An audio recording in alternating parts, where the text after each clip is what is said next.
Hello दोस्तों, good morning. कैसे हैं आप सभी लोग? आशा है अच्छे होंगे।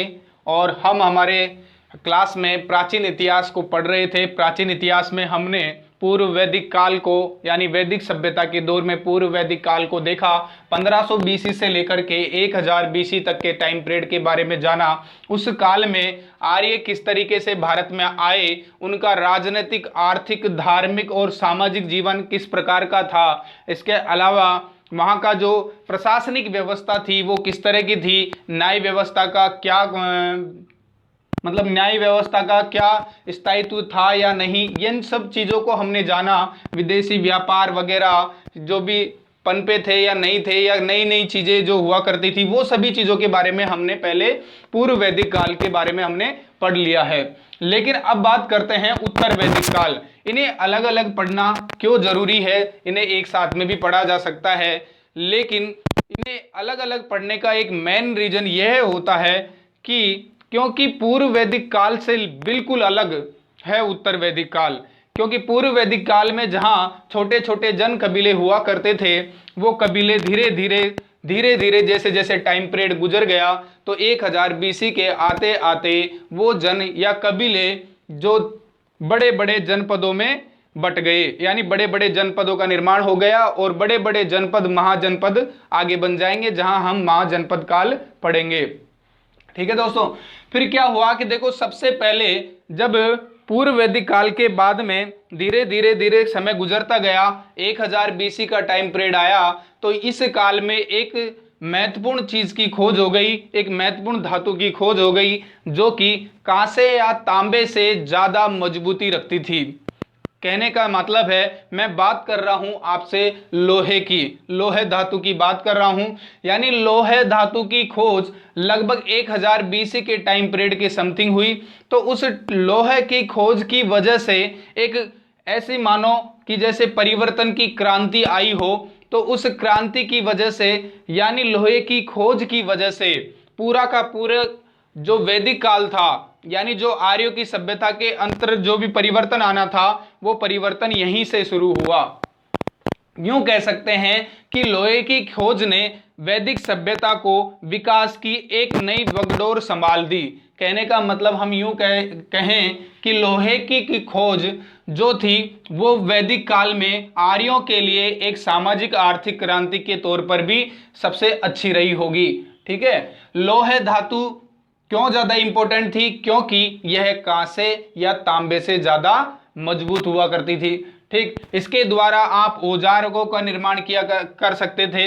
इसके साथ साथ में ही औजारों का निर्माण ही नहीं, इसके अलावा आप जैसे कृषि से संबंधित जितने भी यंत्र हैं वो बना सकते हैं, खुदाई से संबंधित औजार बना सकते हैं, या खेती करने के लिए हल वगैरह का सिस्टम कर सकते हैं। तो इस वजह से क्या है कि एक अलग ही क्रांति आ गई।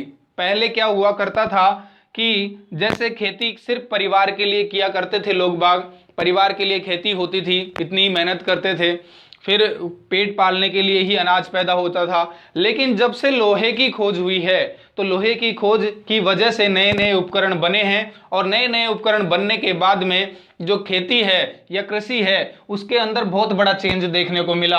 अब लोगों के पास में उत्पादन है वो भी ज़्यादा बढ़ गया, और उत्पादन ज़्यादा बढ़ने की वजह से लोग बाग व्यापार की तरफ भी आकर्षित होने लगे। यानी उनके पास जो माल शेष बचता था वो उन्हें अब बेचने के प्रति आकर्षित थे। ठीक है, तो लोहे की वजह से एक औद्योगिक सामाजिक क्रांति हम इसे कह सकते हैं, जो कि उस टाइम पीरियड के अनुकूल में देखें तो हम उत्तर वैदिक काल में। तो दोस्तों, उत्तर वैदिक काल को 1000 बीसी से लेकर के 600 बीसी तक के टाइम पीरियड को क्या माना जाता है? उत्तर वैदिक काल। पूर्व वैदिक काल को 1500 बीसी से लेकर के 1000 बीसी और 1000 बीसी से लेकर के 600 बीसी के टाइम पीरियड को उत्तर वैदिक काल माना जाता है। 1000 बीसी में लोहे की खोज की वजह से बहुत सारी क्रांतियां हुई। कहने का मतलब बहुत सारे चेंज आए, इसने पूरी सभ्यता को ही बदल कर रख दिया। तो बात करें उत्तर वैदिक काल में लोगों के जीवन पर किस तरह का प्रभाव पड़ा, उनका राजनीतिक जीवन, उनका सामाजिक जीवन, उनका आर्थिक जीवन और उनका जो धार्मिक जीवन है वो भी प्रभावित हुआ। तो वो किस तरीके से प्रभावित हुआ, यही आज की हम इस क्लास में पढ़ेंगे। और यहाँ से कई सारे इंपॉर्टेंट क्वेश्चंस पूछ लिए जाते हैं कई बार एग्जाम्स के अंदर। ठीक है दोस्तों, तो उत्तर वैदिक काल में हम पढ़ते हैं आर्यों की राजनीतिक जीवन की स्थिति के बारे में। ठीक, राजनीतिक जीवन की हम बात करें तो जब लोहे की खोज हो गई तो उसी टाइम पीरियड में यानी 1000 BC के आते आते छोटे छोटे जो जन हुआ करते थे वो जन अब बड़े बड़े कबीलों के रूप में, यानी इन्होंने एक संगठन बनाना शुरू किया। 2-4 जन इकट्ठे होने लगे और इकट्ठे होकर जनपद के रूप में बदल गए। यानी छोटे छोटे जितने भी जन थे वो किस में बदल गए, जनपदों में बदल गए। जैसे एक भरत जन और एक पुरु जन। जन का मतलब कबीला होता है, बहुत सारे लोग एक समूह में रहते हैं, तो ये सारे लोग एक समूह, यानी इनका एक समूह या एक जन या एक कबीला दूसरे कबीले या दूसरे जन या दूसरे समूह के साथ में मिल गया तो वो जनपद बन गया। तो ठीक है, इसी तरीके से जैसे उदाहरण के तौर पर आप देख सकते हैं भरत जन, ये जन का नाम है, कबीले का नाम है। भरत जन और पुरु जन दोनों मिलकर के इन्होंने कुरु जनपद का निर्माण किया था। किसका? भरत जन और कुरु जन ने दोनों ने मिलकर के कुरु जनपद का निर्माण किया था। ठीक है, ये एग्जाम्पल के तौर पर हम देख सकते हैं। अब क्या हुआ, जैसा पूर्व वैदिक काल में हुआ करता था कि भाई राजा महाराजा जो हुआ करते थे उनके पास में सीमित अधिकार थे, लेकिन उत्तर वैदिक काल में आते आते जिस तरह से लोगों की यानी प्रजा की संख्या में भी बढ़ोतरी हो गई और धीरे धीरे जनपद भी बड़ा हो गया, जनपद का आकार विस्तार हो गया, तो उसमें क्या है कि राजाओं के अधिकार भी बढ़ गए। यानी राजाओं की जो एकाधिकार प्रणाली है वो उनके हाथों में आने लगी, उनकी शक्तियों में वृद्धि होने लगी और जो राजा का पद था उत्तर वैदिक काल में वंशानुगत हो गया। कैसा हो गया? वंशानुगत हो गया। ठीक है, अब जब राजाओं का पद वंशानुगत हो गया तो वंशानुगत होने के साथ साथ उसकी शक्तियों में वृद्धि हुई, एकाधिकार उसके बढ़ गए ज्यादा। ठीक है, तो उनकी बात को कोई टाल नहीं सकता था। लेकिन जब हमने देखा था कि पूर्व वैदिक काल में राजा की सहायता करने के लिए रत्निन हुआ करते थे, यानी अधिकारी लोग हुआ करते थे, सभा समिति हुआ करती थी, ठीक है, विदत हुआ करती थी, गण हुआ करते थे, जन हुआ करते थे, ये सब सभाएं थी। ठीक है, तो ये सारी सभाएं किसमें? पूर्व वैदिक काल में हुआ करती थी। लेकिन अब क्या हुआ कि राजा की ताकत ज्यादा बढ़ गई, शक्तियों में वृद्धि हो गई, तो इस वजह से अब विदत जैसी संस्थाएं और सभा समिति जैसी संस्थाओं का महत्व कम होने लग गया, यानी उनका जो महत्व था अब कम होने लग गया। ठीक है, अब पहले क्या है कि रत्निन की संख्या, रत्निन यानी अधिकारियों की जो संख्या है वो कितनी हो गई? 7। पहले 7 हुआ करती थी पूर्व वैदिक काल में और अब वो 17 कर दी गई है, यानी अधिकारियों की संख्या को 17 कर दिया गया। ठीक, कर व्यवस्था में विस्तार कर दिया गया। ठीक, अब क्या है कि जैसे पूर्व वैदिक काल में आपका बलि कर लगता था, बलि कर यानी हमने पढ़ा था कि बलि कर जो था उसे एक स्वेच्छा से दिया जाने वाला कर मानते थे, यानी आप स्वेच्छा से आपकी इच्छा है तो आप कर दे सकते हैं और नहीं है तो नहीं दे सकते हैं। लेकिन यहाँ पर स्थिति बिल्कुल बदल गई, यहाँ ऐसा हो गया कि अब कर है या टैक्स है वो आपको इच्छा से नहीं अपितु अनिवार्य रूप से भरना पड़ेगा। ठीक है, राजा ने इस तरह से घोषणा कर दी। फिर बाद में बात करें हम कि जैसे पूर्व वैदिक काल में न्याय की व्यवस्था का उल्लेख नहीं है, उसी तरीके से यहाँ पर भी उत्तर वैदिक काल में न्याय व्यवस्था और सेना का कोई पूर्णतः स्थायित्व देखने को नहीं मिलता है, यानी न्याय और सेना पर ज्यादा जोर नहीं दिया गया था। ठीक है, हमने ये पढ़ा राजनीतिक जीवन के बारे में। अब देखते हैं हम सामाजिक जीवन। उत्तर वैदिक काल में सामाजिक जीवन की बात करें तो जैसे समाज में क्या है कि कई टुकड़ों में बटा हुआ था, कई कबीले जनों में बटा हुआ था। परिवार समाज की सबसे छोटी इकाई हुआ करती थी, तो परिवारों से मिलकर के गांव बनते थे, गांवों से मिलकर के विश्व बनते थे और विश्व यानी कस्बा। ठीक है, और विश्व से मिलकर के जन बनते थे और जनों से मिलकर के जनपद बनते थे और जनपदों से मिलकर के महाजनपद बनते थे। ठीक है, तो इस तरह से इनका सामाजिक जीवन रहा। ठीक, अब वर्ण व्यवस्था थी जो जन्म आधारित कर दी गई थी। अब वर्ण व्यवस्था क्या कर दी गई थी? जन्म आधारित कर दी गई थी। जबकि हमने देखा था कि पूर्व वैदिक काल में जो जन्म वर्ण व्यवस्था थी वो जन्म आधारित न होकर के कर्म आधारित थी, यानी कर्म के आधार पर थी। तो अब क्या था कि जो समाज में चार कैटेगरी बांट दी गई थी कि ब्राह्मण, क्षत्रिय, वैश्य और शूद्र, ये चार प्रकार के लोगों की कैटेगरीज बांट दी गई थी। ठीक है, और वर्ण व्यवस्था कैसी कर दी थी? जन्म आधारित कर दी थी, यानी ब्राह्मण के घर पैदा होने वाला बच्चा ब्राह्मण होगा, क्षत्रिय के घर पैदा होने वाला बच्चा क्षत्रिय, और शूद्र के घर पैदा होने वाला बच्चा शूद्र ही रहेगा। वो चाहे कितने ही अच्छे कर्म करे, उससे कोई रिलेशन नहीं है। ठीक है, जैसे एक शब्द देखा जाता है इनके सामाजिक जीवन में, गोत्र शब्द। तो गोत्र शब्द का मतलब है कि उस टाइम पर इनके सामाजिक जीवन में इस तरह का चेंज आया कि ये गायों को इकट्ठा किया करते थे। तो गायों को इकट्ठा किए जाने को ही हम गोत्र शब्द कहते हैं।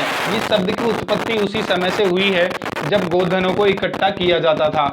इसी टाइम पीरियड में 1000 बीसी से लेकर के 600 बीसी में आर्यों में ही आश्रम व्यवस्था की शुरुआत हुई।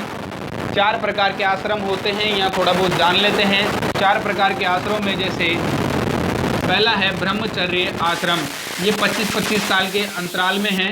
ब्रह्मचार्य आश्रम जो 0 से 25 साल तक की एज का होता है। वानप्रस्थ आश्रम 25 से 50, गृहस्थ आश्रम 50 से 75 और संन्यास आश्रम आपका लास्ट एंड फाइनल जो कि है 75 से 100 साल की उम्र तक। ठीक है, तो ये चार प्रकार के आश्रम होते हैं, जिनमें सबसे इंपॉर्टेंट जो आश्रम माना जाता है वो गृहस्थ आश्रम माना जाता है, क्योंकि गृहस्थ आश्रम में ही मानव जीवन की सभी सामाजिक कंडीशंस या जो अपने जीवन के जो महत्वपूर्ण पहलू हैं उनसे रूबरू होता है, और इसे ही सबसे ज़्यादा इम्पोर्टेंट माना जाता है। ठीक है दोस्तों, अब बात करें हम कि पूर्व वैदिक काल में जहाँ स्त्री की स्थिति ज़्यादा अच्छी थी, लेकिन अब यहाँ धीरे धीरे जब उत्तर वैदिक काल आया तो 1000 बीसी तक से लेकर के 600 बीसी के दौरान स्त्री की स्थिति में गिरावट आने लगी। अब क्या था, पहले जैसे दहेज प्रथा वगैरह नहीं थी, पुनर्विवाह प्रथा थी, नियोग प्रथा थी, लेकिन दहेज प्रथा नहीं हुआ करती थी। अब क्या है कि दहेज प्रथा की शुरुआत कर दी गई थी, पर्दा प्रथा भी शुरू हो गई थी, दास प्रथा भी शुरू हो गई थी, है ना। भोजन वगैरह मांसाहारी शाकाहारी दोनों तरह के सिस्टम थे। मनोरंजन करना, ये सब चीज़ें सामाजिक जीवन में बिल्कुल एज इट इज जैसे पूर्व वैदिक काल में पासा खेलना, शिकार करना, पशुओं की लड़ाइयाँ करवाना, ये सब चीज़ें मनोरंजन के साधन हुआ करते थे। विवाह अभी भी सामाजिक जीवन के तौर पर देखा जाए तो विवाह को उत्तर वैदिक काल में भी आप अनुलोम और प्रतिलोम विवाह कर सकते हैं, यानी एक एंटी कास्ट में भी आप शादी कर सकते हैं। उस टाइम पीरियड में ऐसे विवाह की पद्धतियां थी। उस टाइम पीरियड में देखो आप, मतलब दूसरी कैटेगरी में भी आप शादी कर सकते हैं, तो वो ज़्यादा समझदार सभ्यता रही होगी। ठीक है, आज के बजाय। वैसे बात करें हम आर्थिक जीवन की, तो उत्तर वैदिक काल में आर्यों के आर्थिक जीवन में जो लोहे की जब खोज की गई थी, तो लोहे की खोज की वजह से आर्यों के आर्थिक जीवन में बहुत गहरा असर पड़ा, यानी उसने पूरी तरह से ही लोगों का या आर्यों का जो आर्थिक जीवन है उसे प्रभावित किया, बहुत ज़्यादा प्रभावित किया, और उनकी जीवन के जीने को तरीके को ही बदल कर रख दिया। यूँ कह सकते हैं कि यहाँ अब जहाँ पहले कभी कृषि का इतना महत्व नहीं था, लेकिन उत्तर वैदिक काल के आते आते अब कृषि का महत्व बहुत ज़्यादा बढ़ गया था, और कृषि ने अपना पशुपालन को हटा करके, जहाँ पूर्व वैदिक काल में पशुपालन एक मुख्य व्यवसाय के तौर पर देखा जाता था, लेकिन अब उत्तर वैदिक काल में पशुपालन की बजाय कृषि को प्रमुख व्यवसाय के रूप में देखा जाने लगा। काठक संहिता में 24 बैलों वाले हलों का वर्णन देखने को मिलता है। यहाँ से भी क्वेश्चन कई बार पुटअप कर लिया जाता है। कहाँ से? काठक संहिता में 24 बैलों वाले हलों का वर्णन देखने को आपको मिलता है। आर्थिक जीवन में हमने देखा प्रमुख व्यवसाय कृषि, दूसरा प्रमुख व्यवसाय पशुपालन आ गया, पहले नंबर पर था पूर्व वैदिक काल में। उद्योग और विकास हुआ, उद्योग और इसमें व्यापार में बहुत ज़्यादा विकास देखने को मिला। विदेशी व्यापार के भी प्रमाण मिलते हैं, परंतु अभी भी यानी उत्तर वैदिक काल के आते आते भी मुद्रा वाला सिस्टम नहीं आया, मुद्रा की कोई खोज नहीं हुई, और सिक्कों का प्रचलन या प्रमाण हमें कोई साक्ष्य के रूप में नहीं मिलता है कि आर्यों के दौरान यानी उनके उत्तर वैदिक काल के दौरान भी सिक्कों का प्रचलन था या नहीं था, इस चीज़ के कोई साक्ष्य नहीं मिलते हैं। धार्मिक जीवन की बात करते हैं, तो धार्मिक जीवन की बात करें, जैसे ही उत्तर वैदिक काल आया, उत्तर वैदिक काल में राजा महाराजाओं की शक्तियों में वृद्धि हो गई। अब कबीलों के स्वामी राजा महाराजा हुआ करते थे, सेनाओं का सिस्टम नहीं था प्रॉपर तरीके से। और बात करें तो अब कानून पूरी तरह से किसके हाथ में था? राजा के हाथ में था। सभा समिति जैसी और रत्नी जैसे विदत जैसी सभाओं का महत्व कम पड़ गया था। तो धार्मिक जीवन में क्या है कि अब नई चीज देखने को आपको मिलेगी। धार्मिक जीवन में हम कह सकते हैं कि यज्ञ कर्म कांडों का महत्व ज़्यादा बढ़ गया। अर्थात हम इसे यूं कह सकते हैं कि उत्तर वैदिक काल को हम अंधविश्वास का काल भी कह सकते हैं, या फिर जिसमें सबसे ज़्यादा कुरीतियों ने जन्म लिया उस काल को क्या कहते हैं? उत्तर वैदिक काल कहते हैं।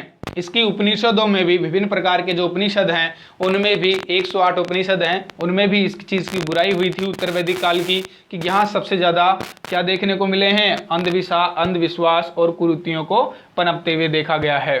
ठीक, धार्मिक जीवन की बात करें तो उत्तर वैदिक काल में यज्ञ कर्म कांडों का महत्व बढ़ गया। ब्राह्मण और क्षत्रियों में संघर्ष भी इसी दौर में देखा जाता है। उत्तर वैदिक काल में ही क्या ब्राह्मण और क्षत्रियों के बीच में ये संघर्ष हुआ था कि कौन महान है, कौन बड़ा है, कौन छोटा है। ठीक है दोस्तों, जबकि बड़ा या छोटा वो आदमी होता है जो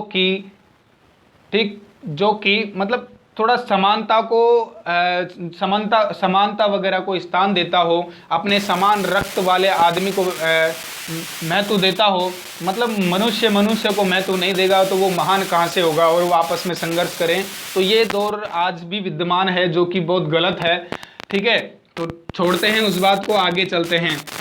उत्तर वैदिक काल में सबसे प्रमुख देवता के तौर पर किसे माना जाता है? प्रजापति को माना जाता है। यहाँ से भी कई बार क्वेश्चन पूछने को मिलता है। और प्रजापति को सर्जन के देवता कहा जाता है। किसका कहा जाता है? सर्जन के देवता कहा जाता है। अब बात करें अलग अलग देवताओं की, जैसे हमने पूर्व वैदिक काल में बात की थी, विष्णु को पोषण एवं रक्षक देवता कहा जाता था। अब क्या है कि जैसे पूर्व वैदिक काल में देवताओं के अलग अलग नाम हुआ करते थे, अलग अलग उनका संबंध हुआ करता था कि धरती के अलग हैं, आकाश के अलग हैं, अंतरिक्ष के अलग देवता हैं। तो लेकिन यहाँ पर आते आते उत्तर वैदिक काल के आते आते उन देवताओं के नाम वगैरह जो भी थे उनका जो रिश्ता था कि भाई इस संबंध में ये देवता हैं, लेकिन यहाँ उत्तर वैदिक काल के आते आते उन देवताओं का कार्यभार इन्होंने बदल दिया, इन्होंने स्थान ही बदल दिया। अब वर्षा का देवता जल का देवता हो गया और वर्षा के देवता अलग बदल गए, इंद्र भगवान देवता हो गए। ठीक है ना। हम भी देखते हैं जैसे विष्णु थे तो वो पोषण एवं रक्षक देवता हो गए। वरुण देवता जो कि हमारे पूर्व वैदिक काल में वर्षा देवता कहलाते थे, वर्षा के देवता कहलाते थे, बारिश के देवता कहलाते थे, वो जल देवता हो गए। और पूषण जो कि औषधि के देवता हुआ करते थे या पशुओं के देवता हुआ करते थे, वो अब उत्तर वैदिक काल के आते आते शूद्रों के देवता कहलाने लगे। ठीक है, तो अब फिर उनके बाद में देखें जैसे ये चार पांच यज्ञ हैं जो कि इस टाइम पीरियड में हुआ करते थे। तो ये किससे क्या संबंध है ये भी देख लेते हैं। राजसूय यज्ञ ये प्रतिष्ठा हेतु किया जाने वाला यज्ञ है। वाजपेयी यज्ञ ये शक्ति प्रदर्शन से लिए किए जाने वाला यज्ञ है। अश्वमेध यज्ञ जो कि राज्य विस्तार के लिए किया जाने वाला यज्ञ है। उपनिषदों की बात करें तो 108 उपनिषद हुए थे जिसमें उत्तर वैदिक काल के धार्मिक जीवन और धार्मिक परिवर्तन के बारे में बुराइयां हुई थी। ठीक है दोस्तों, तो ये मोटी मोटी चीजें थी जो आपको जानना जरूरी थी। इसके अलावा मैं बात कर देता हूं, जैसे एक बात और है आपको ये भी याद होना चाहिए, क्या कि एग्जाम में पूछ लिया जाता है कि जो लोहा है उत्तर वैदिक काल में आर्यों के द्वारा इसे क्या कहा जाता था। जो लोहा है उसे उत्तर वैदिक काल में आर्यों के द्वारा क्या कहा जाता था? तो इसे कहा जाता था श्यास आयस। इसे क्या कहा जाता था? श्यास आयस। और तांबे को क्या कहा जाता था? तांबे को कहा जाता था लोहित आयस। क्या कहा जाता था? लोहित आयस। ठीक है ना। तो लोहित अयस और श्यास अयस, तांबे में क्या है? लोहित अयस, और श्यास अयस का मतलब लोहा।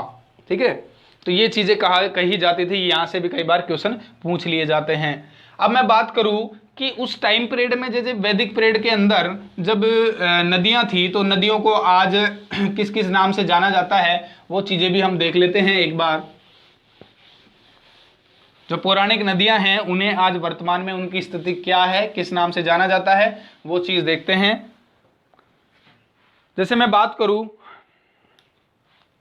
नदियों के प्राचीन नाम की, और अब नदियों का जो आधुनिक नाम है, जिनको हम आधुनिक नामों से जानते हैं, वो देखते हैं।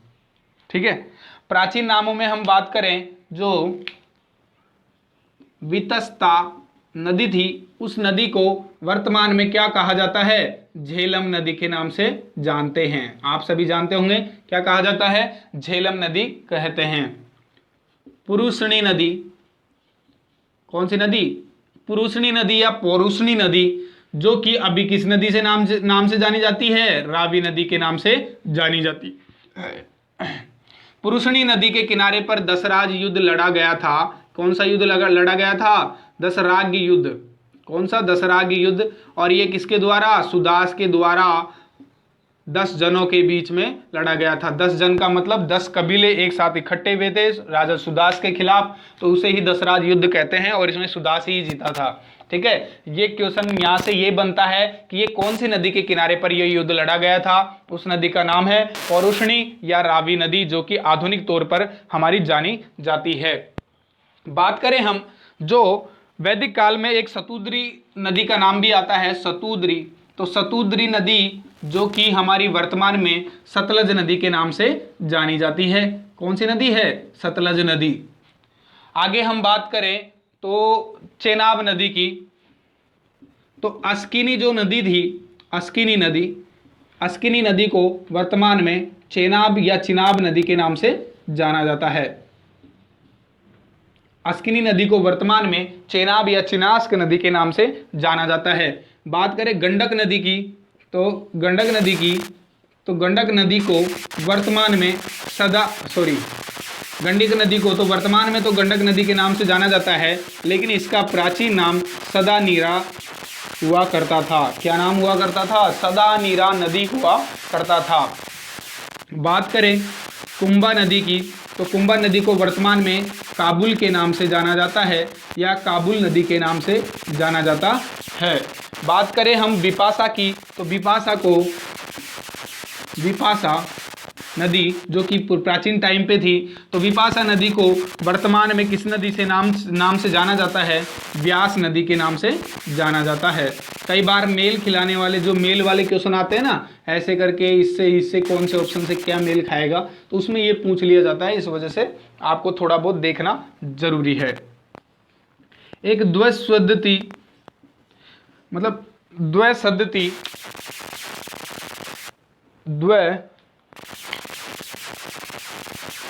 ये देखो द्वैसद्वती नदी है, इसका प्राचीन नाम है और वर्तमान नाम इसका क्या मिलता है? गग्गर नदी मिलता है। गग्गर नदी को द्वैसद्वती नदी कहते थे। ठीक है, ये अलग अलग नाम हैं जो आपको याद होने चाहिए नदियों से संबंधित। ठीक है दोस्तों, बात करें हम अब आगे, विष्णु के 3 पगों का व्याख्यान भी उत्तर वैदिक काल से संबंधित है। मैंने पहले भी बताया था। इसके अलावा एक इंपॉर्टेंट जानकारी और है जो हम प्राय हमेशा देखते हैं। एक सत्यमेव जयते है, सत्यमेव जयते जो शब्द है, ये किस उपनिषद से लिया गया है? तो ये है मुंडकोपनिषद से लिया गया है। किस उपनिषद से लिया गया है? मुंडकोपनिषद से लिया गया है सत्यमेव जयते।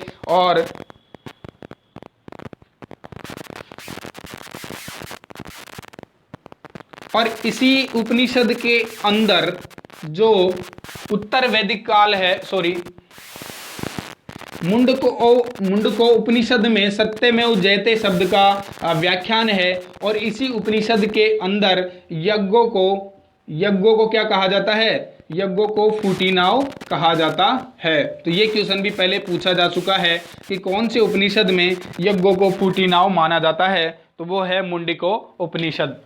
ठीक है दोस्तों, तो अब सारे क्वेश्चन मैंने आपको बता दिए हैं। एक भी क्वेश्चन उत्तर वैदिक काल से नहीं बचा होगा और इसी से सारे क्वेश्चन आएंगे। और कोई चीज़ होगी तो वो समस्या होगी तो वो आप हमें कमेंट करके बता सकते हैं, हम आपकी प्रॉब्लम को सॉल्व करेंगे।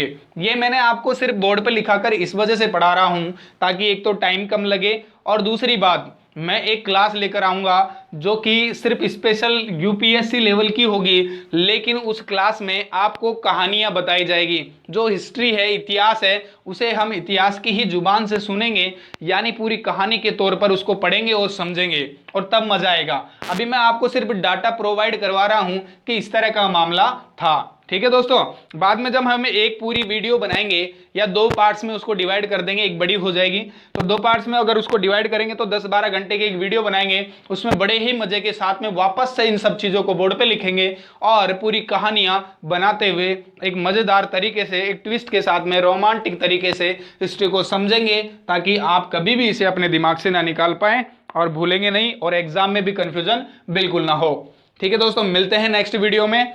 जब तक के लिए गुड बाय और बी सेफ, स्टे होम।